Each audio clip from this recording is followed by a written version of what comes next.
Kenya in their leaders and institutions, affirming the maturity of our democracy. Another milestone is the election of women legislators elected into single-member constituencies. In this year's election, 29 women were elected members of the National Assembly, 6 more than were elected in 2017.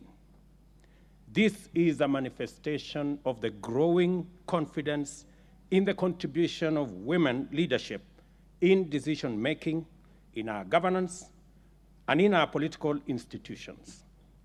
I am certain that this positive trend will continue into the future. It is also instructive that the same confidence in Parliament has been shown in the executive. In 2013, the President was elected with at least 25% of voters in 30 counties, 34 counties in 2017, and 39 counties in the just concluded elections. Again, further demonstrating the deepening pluralism and inclusivity of our democracy. I therefore take this special opportunity to congratulate all of you on your election in the last general election and the subsequent nominations of our nominated members of Parliament. The confidence demonstrated by Kenyans in us and our institutions should inspire us to raise the bar in our service to the nation and accountability to the electorate. It is also my singular honor to congratulate our speakers, the Honorable Moses Wetangula and the Honorable Amason Kingi, for overwhelming confidence of members to preside over the respective houses of Parliament. I also congratulate members who have been elected to parliamentary leadership positions and wish each one of you wisdom, strength, and success in steering our legislative affairs. We gather here on the tranquil side of a competitive election where we all came to grips with the turbulent energies of political competition that characterize our uniquely Kenyan brand of democracy. It is true, this election was an intensely contested election. Nevertheless, that it was peaceful and democratic again confirms the coming of age of our democracy. I submit to you that the fact that the election was so close is an indication that what unites us is always much more greater than what divides us. With the support of Kenyans, we have dislodged ethnicity as the central organizing principle of our politics, thereby retiring for good the ethnic mobilization and personality cults, together with their culture and practices of exclusion, discrimination, patronage, tribalism, and nepotism. We took this assignment further with a paradigm shift of issue-based political leadership anchored in credible platforms, feasible programs, and transformative commitments aimed at positively affecting the well-being of all Kenyans from the bottom up. In summary, and this only happens, by the way, in Kenya, the sitting deputy president became the candidate of the opposition. And the leader of the opposition became the candidate of government. And as things would be, the opposition candidate won the election and became president. And the president became the leader of the opposition party. That's the beauty of our democracy. And it only happens in Kenya. In the process, we also affirmed the sovereignty of the people of Kenya as the ultimate decision makers as envisaged in the Constitution. I promise to lead an administration dedicated to the just and fair government of all Kenyans in order to deliver a Kenya for everybody. I commit to be the loyal, hard-working, devoted president of every Kenyan, and my administration will serve all without regard to any distinction, real or imagined. Certainly, service delivery under my administration shall be impartial, regardless of political affiliation or voter preference. Kenya is our home, and we remain united as one strong family. For these reasons, I want to persuade you that the legislative agenda I stand here to prosecute deserves the bipartisan support of this House. My administration is pursuing a transformational program that offers a uniquely all-Kenyan moment, which calls for unity of purpose in the legislature. We are committed to serving all Kenyans in all wards of each constituency and all counties in every region throughout the Republic of Kenya. After all, we all serve the same boss, the people, and their sovereign interests are our operating principle and purpose. I will run an administration that is open, that is transparent, and my administration will rely on oversight from this House to make sure the public gets value for every cent invested in every policy, project, and program. Consequently, I ask Parliament to consider a mechanism in the standing orders to facilitate cabinet secretaries to articulate government agenda, explain policy, and answer questions on the floor of the House to enhance executive accountability to the people of Kenya through their elected representatives. On this matter of oversight and holding government accountable, my administration commits to restore the place of Parliament in our democracy by respecting the autonomy and oversight authority of Parliament on the executive. Equally, I am a firm believer in democracy and the rule of law. That is why my first executive action when I took office was to undo a legacy of acts and omissions that had incrementally undermined the independence of the judiciary. For avoidance of doubt, the judiciary is an arm of government just like Parliament, and my administration will be intentional in respecting the constitutionally mandated systems of checks and balances. It is in this spirit that I will be seeking additional resources to support the bottom-up scaling of justice and empower the judiciary to acquire capacity and develop the infrastructure needed to more efficiently adjudicate and expeditiously conclude corruption cases, commercial disputes, and all other matters that today are a huge backlog on the judiciary. Honorable members,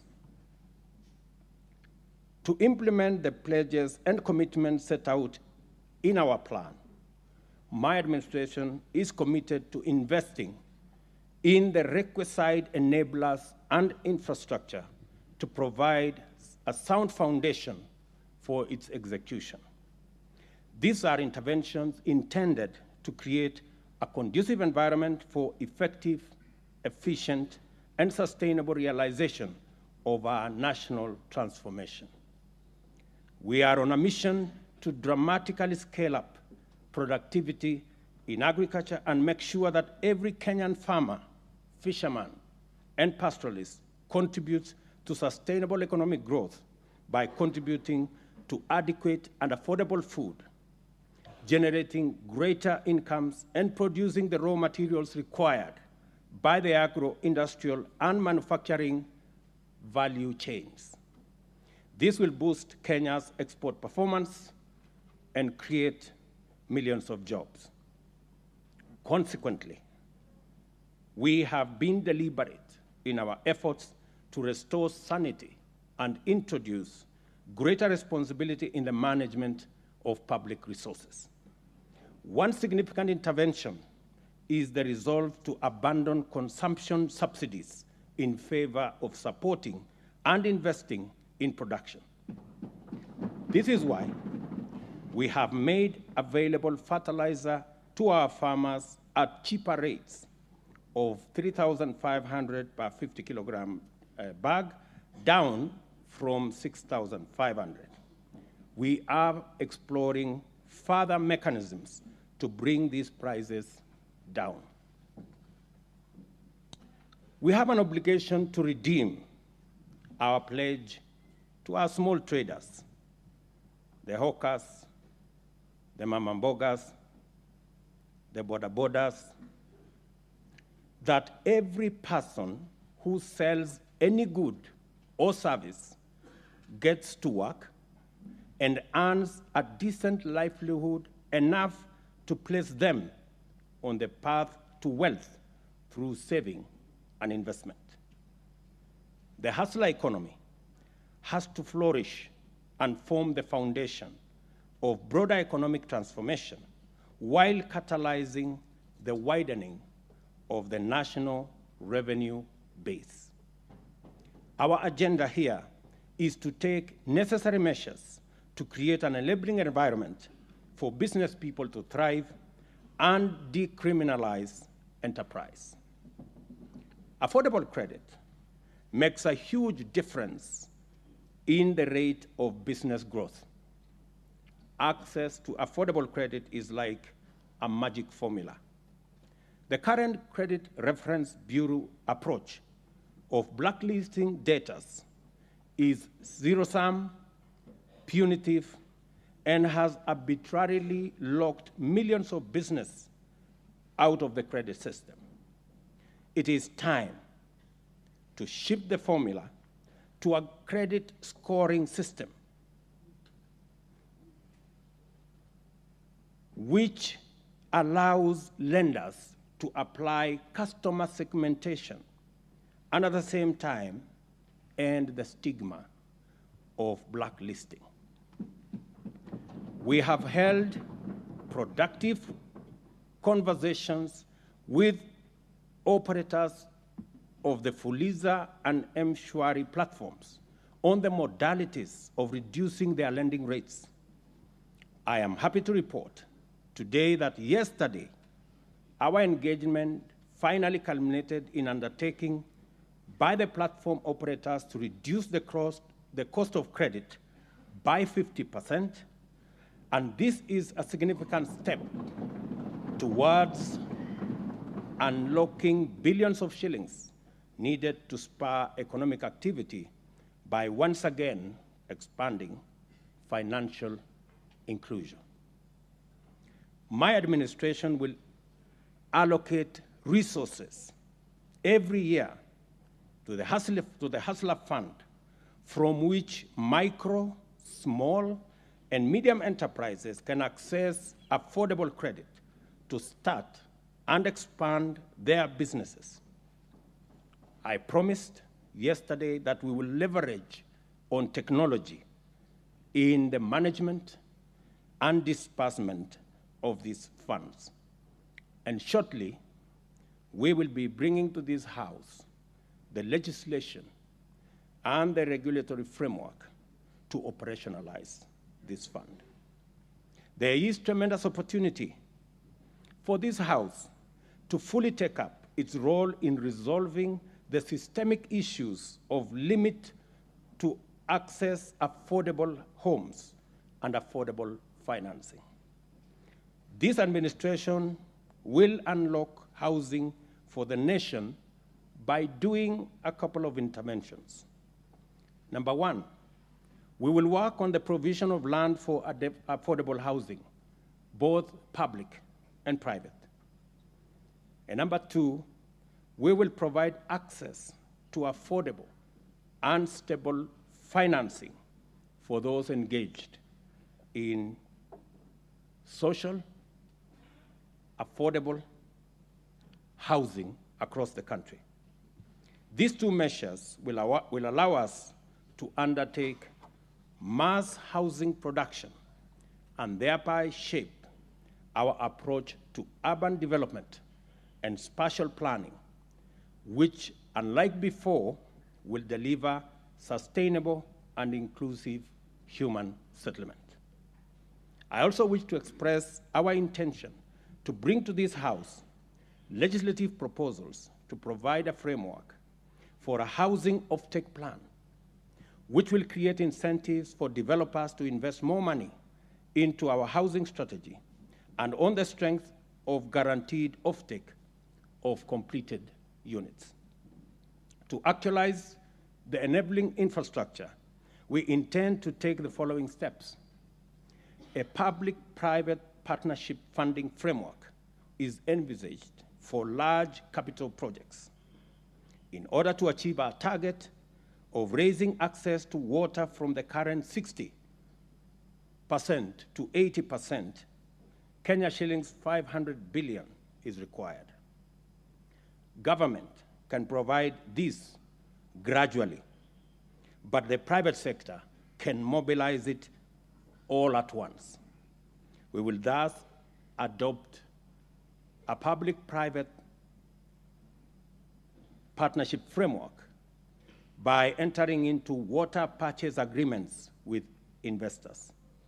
I have already instructed the PPP unit at Treasury to work on the regulations that will facilitate the mechanism like we have in our energy sector for investors to work with us on a formula under a water purchase agreement instrument.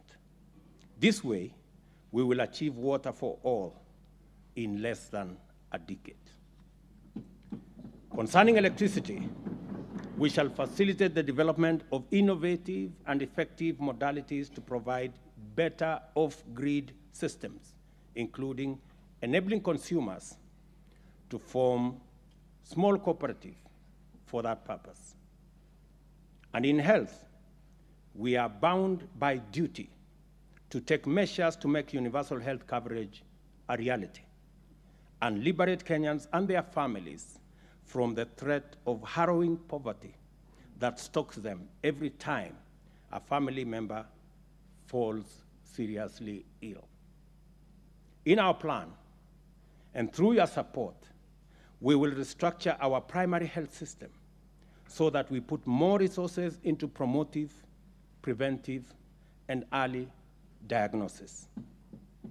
A key driver of this realization is the National Health Insurance Fund, whose restructuring is not only necessary for efficiency, but also enables it become a fit-for-purpose social insurance scheme that caters for all, including those suffering from chronic diseases. Digital technology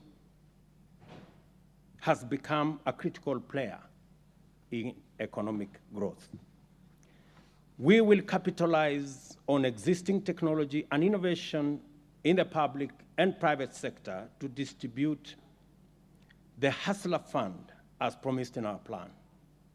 I call upon financial institutions and our young people in innovation to participate in the digital economy by redesigning their products to serve the goal of empowering millions armed with grand ideas and are only waiting for the funds to finance their dreams to reality. Honorable speakers, honorable members, I have news, and it is not very good news. Our financial situation is not very good. For Kenya to grow to an upper income country, we need to invest at least 25% of our GDP. Our current national savings is below 10% of our GDP, which translates to an investment savings deficit of 15% of our GDP. Over the last decade, we have sought to close this gap with public borrowing. This year alone, we budgeted to borrow 900 billion to finance both development and recurrent expenditure. You're all aware that our total collection is 2.1 trillion, which is only enough to pay debt and to pay salaries. Everything else, we have to borrow. The government, members, should never borrow to finance recurrent expenditure. It is not right, it is not prudent, it is not sustainable, it is simply wrong. We must bring ourselves and our country to sanity. Over the next 3 years, we must reverse this and go back to the situation where government contributes to the national saving efforts by keeping recurrent expenditure below revenue. To this end, I have instructed Treasury to work with ministries to find at least 300 billion shillings in this year's budget so that we can remove it, because the market cannot sustain the kind of borrowing we are doing as government. Next year, we will bring it further down so that by the third year, we have a recurrent budget surplus. This we must do, members, because it is the right thing for us to do. On the revenue side, I am committed and determined to ensure that our tax system is responsive to the needs of the economy. It must be equitable, efficient, and customer-friendly. The economic principle of equitable taxation requires that the tax burden reflects ability to pay. This is best achieved by a hierarchy that taxes wealth, then consumption, then incomes, and lastly trade, in that order of preference, so that those who are wealthy and have the capacity to pay should pay more, and those at the bottom of the pyramid should pay what is proportional. This is best achieved by our tax regime that is different from our current tax system, which falls way far short of this. We are overtaxing trade and undertaxing wealth. We will be proposing tax measures that begin to move us in the right direction. We will also work with the Kenya Revenue Authority on a culture change to make it a people-friendly, customer-centric organization. I am of the view that we should rename it the Kenya Revenue Service in line with the proposed transformation. The very large government borrowing requirements has also undermined the business sector contribution to national savings and investment efforts. These measures, outlined above, will also address the problem of government crowding out the private sector from the credit market. It will encourage banks to go back to lending to businesses and also bring down interest rates so that the private sector can also contribute to reducing the savings investment deficit. In many countries, social security, and particularly pension systems, contributes significantly to the national savings. Our current social security infrastructure, both public, that is the NSSF, and private, only cater for people in formal employment, thereby excluding the vast majority of working Kenyans. There is no retired Kenyan today who is living on their NSSF retirement benefits. The meager current contribution of Kenya shillings 200 a month adds up to 72,000 over 30 years. There is no rate of return on earth that can grow this into an adequate pension. I mean, we just have to be honest with ourselves. You cannot pretend that you are saving by saving 200 shillings. And it happens across board. Not surprising, many Kenyans scramble to provide for themselves by investing in the 50 by 100 plots of land, thereby exacerbating the problem of land fragmentation, price inflation, as well as land fraud. We intend to overhaul our social security infrastructure to make it inclusive, to encourage those excluded to save. I will be proposing a national savings drive to encourage those in the informal sector to set up their retirement savings plan. For every 2 shillings saved in the scheme, up to a maximum of 6,000 a year, the government will contribute a shilling for every 2 shillings saved by the private sector.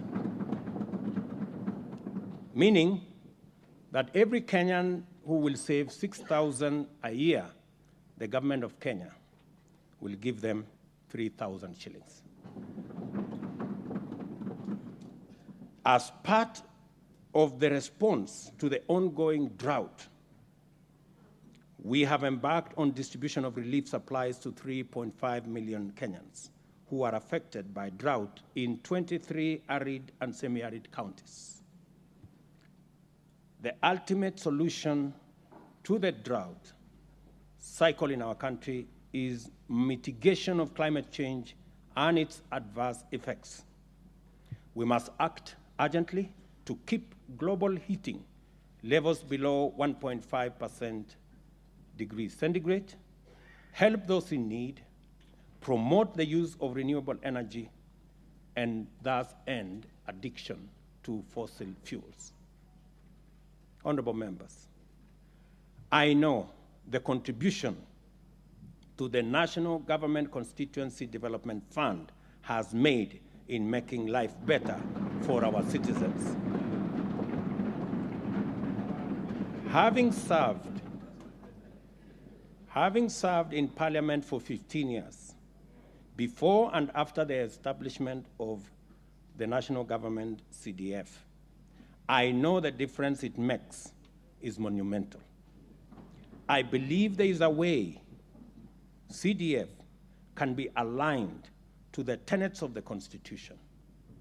In this regard, I also hasten to add that both houses should also be adequately resourced for oversight duties. With regard to the Senate and its constitutional mandate, I believe the two houses should work together to set up the Senate Oversight Fund. This will be used to provide oversight of the millions of resources that are sent to counties. Honorable members, the people of Kenya rightly expect much of us. We have our work cut out. This is our chance to achieve